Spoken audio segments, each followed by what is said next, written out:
തുർക്കിയിൽ ഒരു വമ്പൻ കാട്ടുതീ പടർന്നു പിടിക്കുന്നു എന്നുള്ള റിപ്പോർട്ടാണ് പുറത്തു വരുന്നത്. ഇത് തുർക്കി ഒരു ഭാഗത്ത് മാത്രമല്ല, തുർക്കിയിലെ പല ഭാഗത്തായിട്ടാണ് ഈ കാട്ടുതീ പടർന്നു പിടിക്കുന്നത്. അവിടെ ധാരാളം ആൾക്കാർ ഈ കാട്ടുതീയിൽ വെന്ത് വെണ്ണീറായി മരണപ്പെട്ടിട്ടുണ്ട്.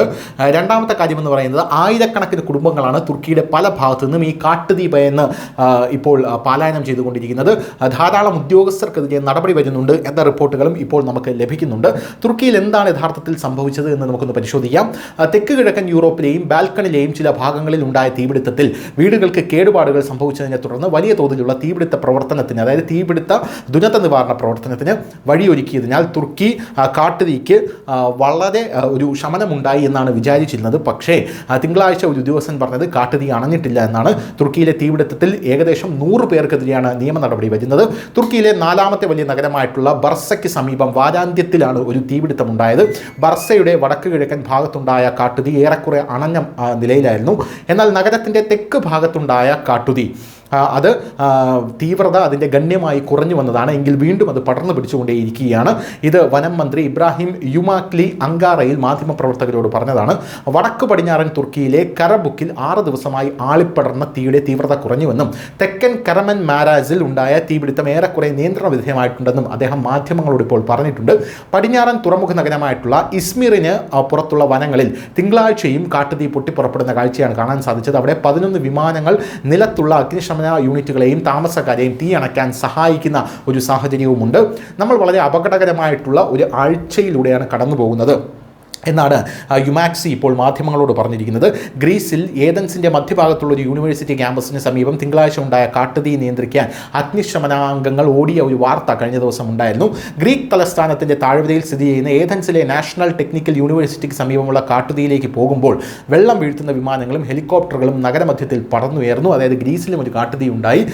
11 വിമാനങ്ങളും 8 ഹെലികോപ്റ്ററുകളും 110 അഗ്നിശമന സേനാംഗങ്ങളെ രക്ഷാപ്രവർത്തനത്തിന് സജ്ജമാക്കിയിട്ടുണ്ടെന്ന് അഗ്നിശമന വകുപ്പ് അറിയിച്ചു. നഗരത്തെ ചുറ്റി സഞ്ചരിക്കുന്ന ഏക ഹൈവേ ഉൾപ്പെടെ പ്രദേശത്തെ റോഡുകൾ പോലീസ് അടച്ചുപൂട്ടി. പെലോപ്പോനിസിന് തെക്ക് ഭാഗത്തുള്ള കൈദേറ ദ്വീപിലുണ്ടായ ക്ഷയിച്ചുകൊണ്ടിരിക്കുന്ന തീ, അതായത് അണഞ്ഞുകൊണ്ടിരിക്കുന്ന തീ ശക്തമായിട്ടുള്ള കാറ്റിനെ തുടർന്ന് വീണ്ടും ശക്തി പ്രാപിക്കുകയായിരുന്നു. വാരാന്ത്യത്തിൽ ചെറിയ ദ്വീപിനെ ഏകദേശം 10% ഭൂപ്രദേശങ്ങളിലേക്കും തീ പടർന്നു. ഇത് നിരവധി ഗ്രാമങ്ങളെയാണ് അവിടെ ഒഴിപ്പിക്കാൻ കാരണമായത്. എന്തായാലും ബൾഗേറിയയിലുടനീളമുണ്ടായ 100 കണക്കിന് തീപിടുത്തങ്ങളിൽ ഒന്നായിരുന്നു ഇത്. അതിൽ ഏറ്റവും ഗുരുതരമായിട്ടുള്ളത് തെക്കു പടിഞ്ഞാറൻ ഗ്രാമമായിട്ടുള്ള സ്ട്രുമാനിക്ക് സമീപമായിരുന്നു. തീപിടുത്തത്തെ വളരെ വലുതും വ്യാപകവുമെന്ന് ആഭ്യന്തര മന്ത്രാലയം വിശേഷിപ്പിച്ചു. ശക്തമായ കാറ്റിൻ്റെ ഫലമായി തീപിടുത്തമുണ്ടായതിനാൽ 200 അഗ്നിശമന സേനാംഗങ്ങളെയാണ് അവിടെ നിയോഗിച്ചിരിക്കുന്നത്. എന്തായാലും തുർക്കി അടക്കമുള്ള രാജ്യങ്ങളിൽ ഇപ്പോൾ കാട്ടുതീ പടർന്നു പിടിക്കുന്നത് ഒരു പ്രത്യേക പ്രതിഭാസമാണ് എന്നാൽ പറയുന്നത്. കാരണം മെഡിറ്ററേനിയൻ കടലിൽ റെക്കോർഡ് ഭേദിക്കുന്ന ഉഷ്ണതരംഗങ്ങൾ ഉണ്ടാകുന്നു എന്നുള്ള റിപ്പോർട്ടുകൾ ഇപ്പോൾ പുറത്തു വരുന്നു. അതുകൊണ്ടാണ് തുർക്കി അടക്കമുള്ള രാജ്യങ്ങളിൽ പല ഭാഗത്തും ഈ കാട്ടുതീ അതിഭീകരമായി പടർന്നു പിടിക്കാനുള്ളൊരു സാഹചര്യം ഉണ്ടാകുന്നത് എന്നുള്ള റിപ്പോർട്ടുകളാണ് നമുക്കിപ്പോൾ ലഭിക്കുന്നത്. നിരവധി ഗ്രാമങ്ങളാണ് തുർക്കിയിൽ കാട്ടുതീയെ തുടർന്ന് കത്തി നശിച്ചത് എന്നുള്ള റിപ്പോർട്ടുകൾ വരുന്നു. എന്തായാലും ഇപ്പോൾ ഉപേക്ഷിച്ച സിഗരറ്റുകൾ മറ്റു കാര്യങ്ങളൊന്നും തന്നെ നിങ്ങൾ റോഡിൽ പോലും കളയരുത് എന്നുള്ള വലിയ നിർദ്ദേശം തുർക്കി സർക്കാരിൻ്റെ ഭാഗത്തു നിന്നും ഉണ്ടായിട്ടുണ്ട്. അതൊക്കെ നിരവധി സന്ദർഭങ്ങളിൽ തീപിടുത്തത്തിന് കാരണമായിട്ടുണ്ടെന്ന് കണ്ടെത്തിയിട്ടുണ്ട്. ആൾക്കാരുടെ അശ്രദ്ധ കാരണവും ഇപ്പോൾ തീ പടരുന്നുണ്ട് എന്നുള്ള റിപ്പോർട്ടുകൾ പുറത്തു വരുന്നുണ്ട്. മനഃപൂർവ്വം തീയിട്ടതിന് 2 പേരെ അറസ്റ്റ് ചെയ്തിട്ടുണ്ടെന്നും അവർക്കെതിരെ കേസെടുക്കുമെന്നും ആഭ്യന്തര മന്ത്രാലയം, ഇപ്പോൾ തുർക്കി ആഭ്യന്തര മന്ത്രാലയം അറിയിച്ചിട്ടുണ്ട്. എന്തായിരുന്നാലും വലിയ രീതിയിലുള്ള പ്രശ്നമാണ് ഇപ്പോൾ തുർക്കി നേരിട്ടുകൊണ്ടിരിക്കുന്നത്. തൊട്ടടുത്ത് ഗ്രീസും ഇതേ പ്രശ്നം നേരിടുന്നുണ്ട് എന്ന റിപ്പോർട്ട് പുറത്തു വന്നിട്ടുണ്ട്. എന്തായാലും ഗ്രീസിലേക്ക് വരികയാണെങ്കിൽ അവിടെ വലിയ രീതിയിലുള്ള തീപിടുത്തത്തിൽ 3500-ലധികം ആളുകളെ വീടുകളിൽ നിന്ന് പലായനം ചെയ്യാൻ അത് നിർബന്ധിതരാക്കി എന്ന് പറയുന്നുണ്ട്. എന്താണ് തീപിടുത്തത്തിന് കാരണമെന്ന് ചോദിച്ചാൽ അനിശ്ചിതമായി ഉയർന്ന താപനില, വരണ്ട കാലാവസ്ഥ, ശക്തമായ കാറ്റ് എന്നിവയാണ് കാട്ടുതീക്ക് കാരണമാകുന്നത്. തുർക്കിയിലും കിഴക്കൻ മെഡിറ്ററേനിയൻ്റെ മറ്റു ഭാഗങ്ങളിലും റെക്കോർഡ് താപതരംഗങ്ങൾ അനുഭവപ്പെടുന്നു. ഇസ്മിർ, ബിലക് എന്നീ 2 പടിഞ്ഞാറൻ പ്രവിശ്യകളിൽ സർക്കാർ നേരത്തെ ദുരന്ത മേഖലകളായി പ്രഖ്യാപിച്ചിരുന്നു.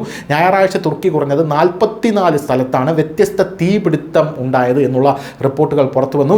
കാട്ടുതീയുമായി ബന്ധപ്പെട്ട് 99 പ്രതികൾക്കെതിരെ നടപടി സ്വീകരിച്ചതായി തുർക്കി പ്രസിഡന്റ് രജബ് തയ്യിപ് എർദോഗൻ പറഞ്ഞിട്ടുണ്ട്. അൽബേനിയയിൽ തിങ്കളാഴ്ച 6 വ്യത്യസ്ത കാട്ടുതീകളെങ്കിലും അഗ്നിശമന സേനാംഗങ്ങൾ നിയന്ത്രണ വിധേയമാക്കിയതായി പ്രതിരോധ മന്ത്രാലയം അറിയിച്ചു. 2 ആഴ്ചയായി തുടരുന്ന തീപിടുത്തത്തിൽ ബാൽക്കൻ രാജ്യത്ത് ആയിരക്കണക്കിന് ഹെക്ടർ അഥവാ ഏക്കർ വനം കത്തി നശിച്ചു എന്ന റിപ്പോർട്ടുകളുണ്ട്. ഏറ്റവും കൂടുതൽ അപകട സാധ്യതയുള്ള പ്രദേശങ്ങളിൽ വടക്ക് കിഴക്കൻ മേഖലയായിരുന്നു. അവിടെ എത്തിച്ചേരാൻ കഴിയാത്ത പർവ്വത പീഠഭൂമികളിൽ വെള്ളം വീഴ്ത്തുന്ന എത്തുന്ന വിമാനങ്ങൾ അഗ്നിശമന പ്രവർത്തനങ്ങളുടെ ഭൂരിഭാഗവും നടത്തിയിരുന്നു. രാജ്യത്തിൻ്റെ തെക്കൻ മേഖലയിൽ കഴിഞ്ഞ ആഴ്ച കാട്ടുതീ പടർന്ന അഡ്രിയാറ്റിക് തീരത്തെ ഡെൽവിൻ, കോർണിറ്റ്സോൾ മുനിസിപ്പാലിറ്റികളിലും ഹിമാലയ ജില്ലയിലും രാത്രിയിൽ വീശിയ കാറ്റ് തീപിടുത്തങ്ങൾക്ക് വീണ്ടും കാരണമായിട്ടുള്ള റിപ്പോർട്ടുകൾ പുറത്തു വരുന്നുണ്ട്. എന്തായാലും കാട്ടുതീയുമായി ബന്ധപ്പെട്ട് ഈ വാരാന്ത്യത്തിൽ തന്നെ 1/2 ഡസനോളം ആൾക്കാരെയാണ് അറസ്റ്റ് ചെയ്തിരിക്കുന്നത്. ന്യൂസ് ഡെസ്ക്, ന്യൂസിൻ്റെ മലയാളം.